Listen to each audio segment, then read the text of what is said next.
I remember the cool chill breezing through the window that night. It woke me between dark and dawn, and that's when I realized he wasn't beside me. I went downstairs, left our bed, and he was nowhere. I went outside and down the street to his usual spot, and there he was, shivering in the cold. Knowing my Jerry would be there, I brought a blanket like so many nights before. I walked him unconsciously back to our room, and I put him back to bed. Some weeks later, I walked down there looking for him in his usual spot on the bus stop bench, and I couldn't tell if he had gotten on the bus accidentally or if he just wandered off and shivered his way to God. He didn't know he was here for some time. I just pray every Sunday that he is in a place where he never gets cold. My beloved Jerry. My beloved Jerry. Sweet, sweet Jerry.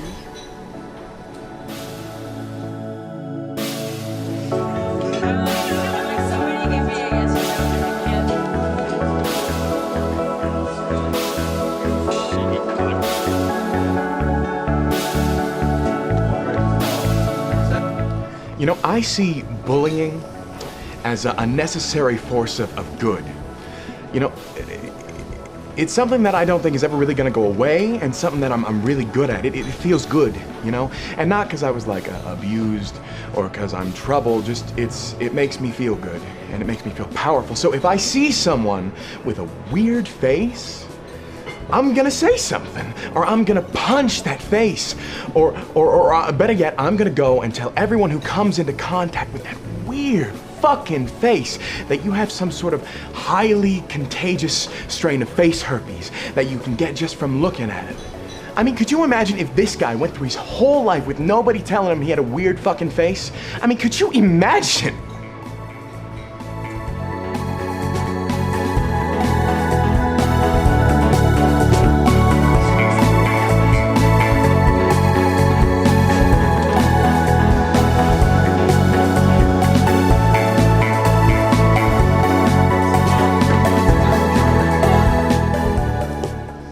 I teach 5th grade at the local school, have been for about 7 years.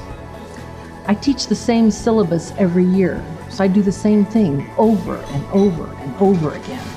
Language skills. Demonstrate command of the conventions of standard English grammar and usage when writing and speaking.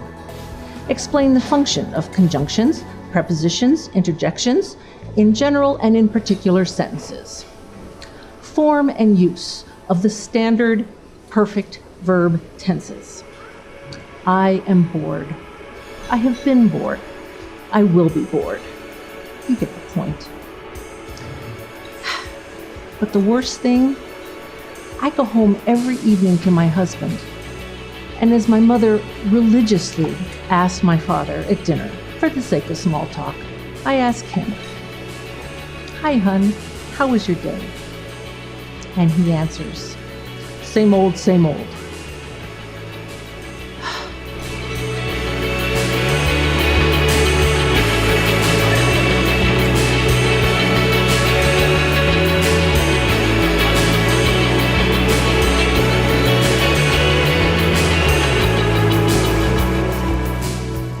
I truly never thought that as a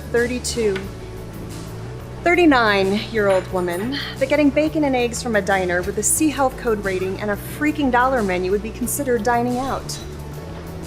I'm actually going to use this moment as leverage against my children when they ask for extra Christmas presents this year. Remember when I got you that extra side of grits? Sorry, but that really cut into your Santa budget. But hey, this is what family's all about, right? I mean, we can't all be happy, right? Nobody's really happy, but if you stick together as a family, that's enough, right?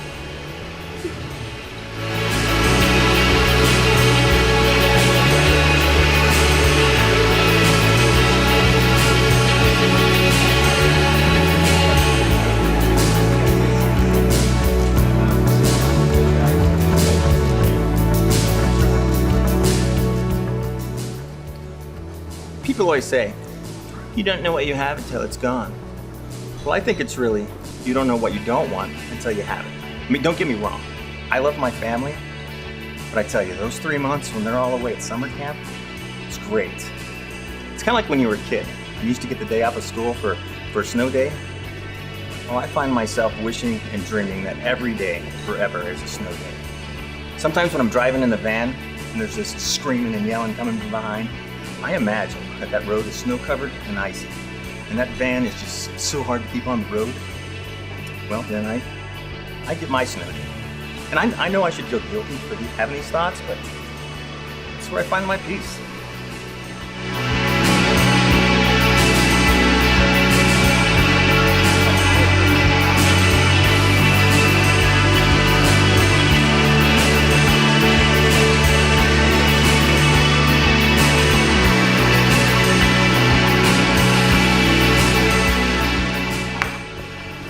Here's my day. Come into work, nod at the usuals, purse my lips into this half-assed smile. Then the front desk lady hits me with, "Oh, you've got about a dozen invoices with your name on it." "Thanks, Julie, but those are for accounts payable." "I'm accounts receivable. Send those to Dwayne, please." "And if you want me to remind you about what my job is again, I'll gladly do it." Now, imagine there's two companies. Oh, I understand this is going to be a little bit tough for you, Julie, so just please bear with me, will you? So, first company, Company A1. They want to sell a product to the second company, Company B1. See, I made it easy for you. How's that, huh? So with that, Company B1 is on credit with Company A1, but Company B1 does not want to pay Company A1 until, let's say, 14 days later. So, Company B1, they will record a proof of sale. That's called an accounts receivable. And then Company B2, they're going to set up accounts payable. It's that easy. Now, what was I saying?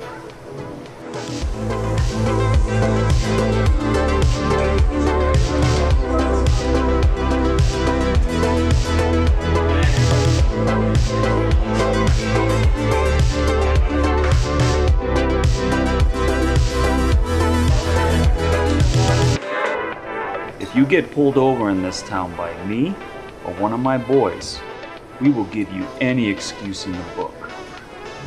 Broken taillight, suspicious driving, rolling through a stop sign, really doesn't matter. The bottom line is, I have a quota to meet. And if that's not met, well,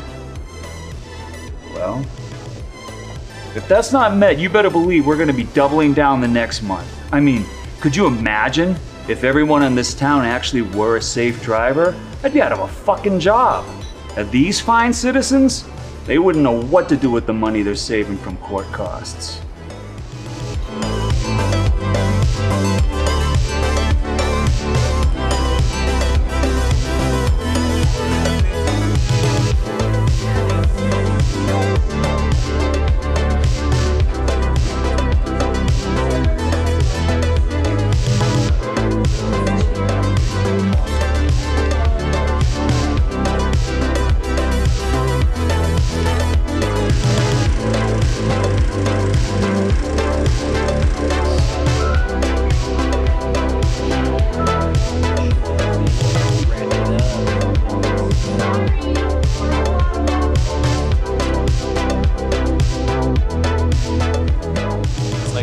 See what happened. Did you? So he just asked me, like, bro, I'm supposed to smoke like fake cigarettes, and where are they? And then Gabriel, the props guy, just walks in. He's like, got him. Bro, let me hide, man.